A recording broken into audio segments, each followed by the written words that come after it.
नमस्कार दोस्तों, मैं दीपक गहलावत हूँ सरस्वती क्लासेज में आप सबका स्वागत करता हूँ। दोस्तों, आज हम रीजनिंग की एक्सरसाइज करेंगे बौद्धिक संक्रिया वाली। ठीक है, इसमें देखो अपना पहला क्वेश्चन है। क्या कह रहे हैं क्वेश्चन में? ये कह रहे हैं, देखो पहले क्वेश्चन में हमें क्या कह रहे हैं। इन्होंने कहा है यदि 13 गुना में 12, यदि 13 गुना में 12 651 है और 41 गुना में 23 बराबर है 448, तो हमें बताना 24 गुना में 22 क्या होगा।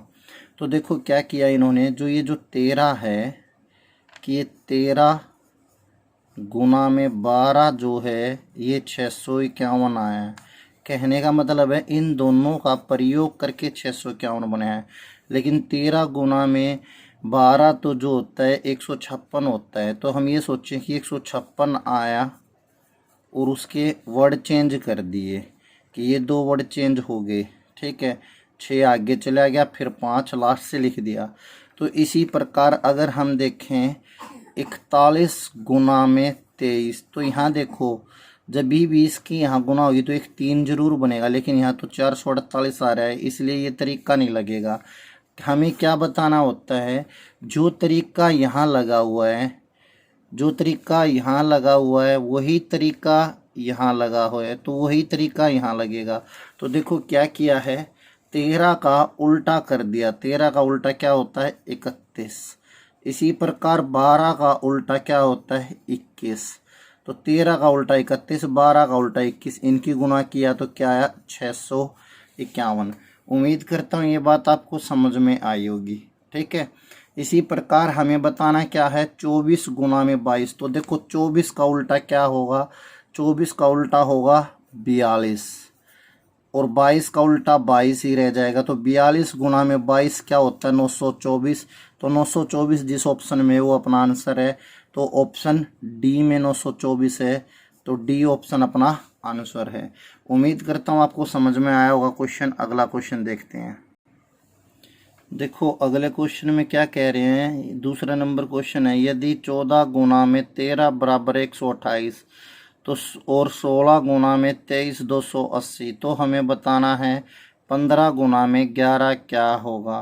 तो देखो 14 और 13 की जब भी हम गुना करते हैं तो देखो कैसे किया भाई। हमने यहाँ लिखा 14 गुना में 13, ये क्या आया हमारे पास? 182।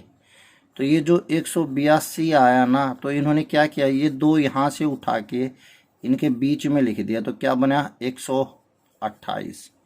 ठीक है, 2 इनके बीच में लिख दिया तो क्या बनेगा?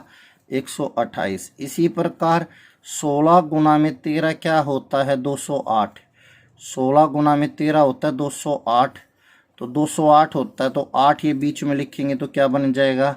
280। तो हमें बताना क्या है, 15 गुना में 11। 15 गुना में 11 होता है 165, तो ये 5 यहाँ से उठा के इनके बीच में लिखेंगे तो क्या होगा? 156। तो जिस भी ऑप्शन में 156 है वो अपना आंसर है। तो देखो 156 कहाँ पे है? 156 है बी ऑप्शन में, तो बी ऑप्शन अपना आंसर है। उम्मीद करता हूँ आपको समझ में आया होगा। ठीक है, अगला क्वेश्चन देखते हैं। तीसरे क्वेश्चन में हमें क्या कह रखा है, यदि 4 गुना में 9 गुना में 3 गुना में 6 बराबर है 64 93, तो क्या किया है, ये जो 6 है ये 6 उठा के यहाँ से उठा के आगे रख दिया, फिर 4 9 3 ऐसे का ऐसे ही है। इसी प्रकार देखो 2 8 1 8, ये 8 आगे लिख दिया, तो 8 2 8 1। तो इसी प्रकार ये जब 7 आगे रखेंगे तो क्या आ जाएगा? 7 3 8 5, यानी 73 85। तो 73 85 जिस भी ऑप्शन में है तो ये बी ऑप्शन में है, तो बी अपना आंसर है इस क्वेश्चन का। उम्मीद करता हूँ आपको समझ में आया होगा। ठीक है, अगला क्वेश्चन देखते हैं। अगले क्वेश्चन में क्या किया है, ये हमें कह रहे हैं चौथे क्वेश्चन में यदि 324 गुना में 150 बराबर है 54 के, तो 324 से, तो इन्होंने देखो क्या किया है, 324 का भाई 3 और 2 और 4 इन तीनों को जोड़ दिया। जब 3 2 और 4 को जोड़ेंगे तो क्या बनेगा? 6 बनेगा। इसी प्रकार 5 और 1 सॉरी ये जोड़ेंगे तो क्या बनेगा? 3 2 5 और 4 9 बनेगा, ये जोड़ेंगे तो 9 बनेगा। तो इसी प्रकार 5 1 और 5 जोड़ेंगे तो 6 बनेगा। तो 9 6 54, यानी कि ये अक्षर जोड़ने हैं और ये अक्षर जोड़ने हैं, फिर उनकी मल्टीप्लाई कर देना है। तो 2 5 7 और 1 8, 4 और 2 6 48, ठीक है।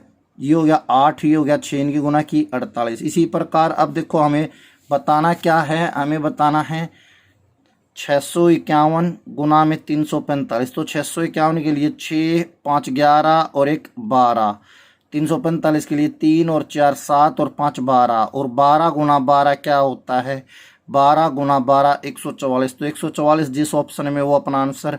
तो 144 देखो कौन से में है, सी ऑप्शन में है। तो सी ऑप्शन में देखो 144 है, तो अपना आंसर क्या हो गया, सी ऑप्शन। सी ऑप्शन अपना आंसर हो गया 144, ठीक है। अगला क्वेश्चन देखते हैं। देखो 5वें क्वेश्चन में क्या कह रहे हैं, यदि 12 गुना में 7 बराबर है 408। तो 12 गुना 7 से 408 कैसे बना, देखो इधर रफ पेपर पे देखो, इन्होंने कहा है भाई 12 गुना में 7। तो 12 सत्ते क्या होता है, 84 होता है। तो इस 84 को क्या किया, उल्टा कर दिया। तो 84 का उल्टा कैसे होगा, 4 और 8 और बीच में 0 लगा दी, तो 408 बन गया ना।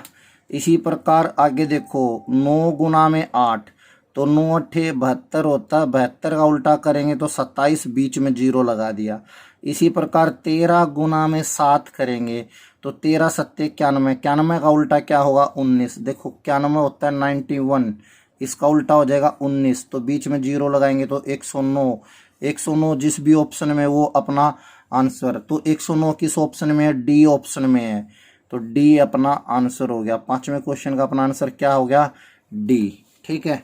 अगला क्वेश्चन देखते हैं। 6ठा क्वेश्चन में क्या कह रहे हैं, यदि 14 गुना में 28, देखो क्या कह रहे हैं, 14 गुना में 28 गुना में 15 बराबर क्या है, 28 14 15, यानी ये जो बीच वाला 28 है ये आगे लगा दिया, ये आगे आ जा रहा है, फिर 28 फिर 14 फिर 15 ऐसे लिखा जा रहा है। तो ऐसे लिखेंगे तो क्या बनेगा, 15 आगे। तो 15 देखो किस ऑप्शन में है, एक ही ऑप्शन में है, ए ही ऑप्शन में है। तो इस क्वेश्चन का अपना आंसर हो गया ए, क्योंकि 15 आगे चाहिएगा, ठीक है, फिर 21 और फिर 22। उम्मीद करता हूँ आपको ये बात समझ में आई होगी, ठीक है। अगला क्वेश्चन देखते हैं हम 7वां। 7वें क्वेश्चन में क्या कह रखा है, 7 गुना में 6 गुना में 4 बराबर है 674। तो देखो 7 गुना में 6 बराबर गुना में 4 बराबर है 674। तो यहाँ से जब 6 बीच वाला नंबर बाहर निकाल लेंगे, आगे रखेंगे पहले वाले क्वेश्चन की तरह। देखो क्या किया इन्होंने, 7 गुना में 6 गुना में 4 है, ये जो बीच वाला ये बाहर रखेंगे तो क्या बनेगा, 6 7 फिर ये वाला नंबर फिर ये वाला नंबर, ठीक है। तो इसी प्रकार अब हमें बताना किसके लिए, 9 गुना में, देखो किसके लिए, 9 गुना में 1 गुना में 2 के लिए। तो 1 बाहर आएगा है ना, फिर 9 और फिर 2, 192। 192 जिस भी ऑप्शन में है, बी ऑप्शन में है, तो बी अपना आंसर। 7वें क्वेश्चन का अपना आंसर होगा बी। उम्मीद करता हूँ आपको समझ में आया होगा। देखो 8वें क्वेश्चन में हमें क्या कह रहे हैं, हमें कह रहे हैं 9 गुना में 8 गुना में 7 बराबर 24। तो इन तीनों का प्रयोग करके 24 बना, कैसे, हम गुना ना करें तो जोड़ दें। देखो 9 को और 8 को जोड़ेंगे तो 9 और 8 17, 17 और 7 24। इसी प्रकार देखो 7 और 4 11, 11 और 3 14, तो 2 और 1 3, 3 में 9 जोड़ेंगे तो 12। तो जिस ऑप्शन में 12 है वो हमारा आंसर है। तो 12 है ए ऑप्शन में, तो ए ऑप्शन अपना आंसर है 8वें क्वेश्चन का। उम्मीद करता हूँ ये बात समझ में आई होगी। 9वां क्वेश्चन देखते हैं। देखो हमें क्या कह रहे हैं, यदि 56 गुना में 11 बराबर 9 है। 9वें क्वेश्चन में कह रहे हैं यदि 56 गुना में 11 बराबर 9 है। तो देखो 56 और गुना में 11 से 9 कैसे बना, 56 में जब हम 5 और 6 को जोड़ेंगे तो क्या बनेगा। देखो इधर देखते हैं रफ पेपर पे, जब हम 5 और 6 इन दोनों को जोड़ेंगे तो क्या बनेगा, 11 बनेगा। इसी प्रकार 11 को जब हम जोड़ेंगे तो क्या बनेगा, 1 और 1 2, तो 11 में से 2 गया तो क्या बच गया, 9। यानी कि इनके हमें डिजिट्स जो नंबर हैं ये जोड़ने हैं। इसी प्रकार देखो 37 में 3 और 7 जोड़ेंगे तो 10, 3 और 1 जोड़ेंगे तो 4, 10 में से 4 जाएगा तो 6। तो हमें बताना क्या है, 87 गुना में 77। तो 87 को जोड़ेंगे 8 और 7 15 और 7 और 7 14, 15 में से 14 गया 1। तो 1 जिस ऑप्शन में, सी ऑप्शन में, तो सी अपना आंसर। उम्मीद करता हूँ समझ में आया होगा। अगला क्वेश्चन देखते हैं। 10वें क्वेश्चन में क्या कह रहे हैं, 2 गुना में 3 बराबर 49। तो देखो 2 और 3 से 49 कैसे बना, तो ये देखो 2 का स्क्वायर होता है 4, 3 का स्क्वायर होता है 9। आगे देखो 5 गुना में 6, 25 36, 5 का स्क्वायर 25, 6 का स्क्वायर 36, 1 का स्क्वायर 1, 9 का स्क्वायर 81, 181। इसी प्रकार 4 का स्क्वायर 16, 7 का स्क्वायर 49। तो आंसर क्या आएगा, 16 49। तो 16 49 कहाँ है, ए ऑप्शन में। तो ए अपना आंसर। उम्मीद करता हूँ आपको समझ में आया होगा।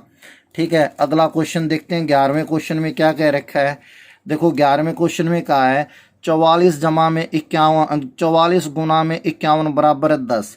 यानी 44, देखो इधर देखो रफ शीट पर, 44 गुना में 51 से 10 बना। तो कैसे बना, देखो ये 4 गुना 4 किया तो ये क्या हो रहा है 16। ठीक है, और ये जोड़ दिया 5 और 1 6, तो ये घटा दिया 16 में से 6 गया तो क्या आया 10। इसी प्रकार आगे देखो 54 गुना में 20 है, 24 है बराबर 14। तो 54 में 5 गुना में 4 क्या आएगा 20, और 2 और 4 को जोड़ेंगे 6, तो 20 में से 6 गया तो 14। तो हमें बताना क्या है, 72 गुना में 28। तो 72, 7 गुना में 2 करेंगे तो क्या आएगा 14, और 28 में 2 और 8 को जोड़ेंगे तो 10, 14 में से 10 जाएगा तो 4 आएगा। तो 4 हमारा कहाँ है, बी ऑप्शन में है। तो बी अपना आंसर। उम्मीद करता हूँ समझ में आया होगा। अगला क्वेश्चन देखते हैं, 12वां क्वेश्चन। देखो क्या कह रहे हैं 12वें क्वेश्चन में, यदि 92 जमा में 93 बराबर 21। तो 92 और 93 से 21 कैसे बना, तो आप ये देखो 92 और 93, 92 में अगर मैं 9 को, इधर देखो क्वेश्चन में 9 और 2 को जोड़ता हूँ तो क्या आएगा 11। और फिर देखो 7 और 3 को जोड़ता हूँ तो क्या आएगा 10, 11 और 10 21 बन गया। यानी कि 1 और 8 9, 8 और 1 9, 9 और 9 18। तो यहाँ तो क्या बना 3, और यहाँ क्या बना 9, 9 और 3 12, 12 जिस ऑप्शन में वो अपना आंसर क्या है, डी ऑप्शन। डी में 12 है तो 12 अपना आंसर। आगे देखो 13वां क्वेश्चन, ये कह रहे हैं यदि 6 गुना 6 बराबर 36। तो देखो अगर हम देखें 6 गुना 6 होता है 36, लेकिन इन्होंने दे दिया 63। तो 36 का उल्टा क्या हुआ 63। 5 गुना में 2 तो 10 होता है, 10 का उल्टा 0 1। तो 16 गुना में 2 32 होता है, 32 का उल्टा क्या होगा 23। 23 जिस ऑप्शन है वो अपना आंसर हो जाएगा, 23 है बी ऑप्शन में। तो ये अपना आंसर है। उम्मीद करता हूँ ये 13 क्वेश्चन आपको समझ में आए होंगे। आगे और देखते हैं दोस्तों। इस वीडियो में हमने 1 से लेकर 13 तक ही क्वेश्चन किए हैं। ठीक है, अगर आपको पसंद आए हो तो मुझे कमेंट्स करके बताना, और अपने दोस्तों से चैनल को लाइक भी करवाना और सब्सक्राइब भी करवाना। ठीक है दोस्तों, धन्यवाद।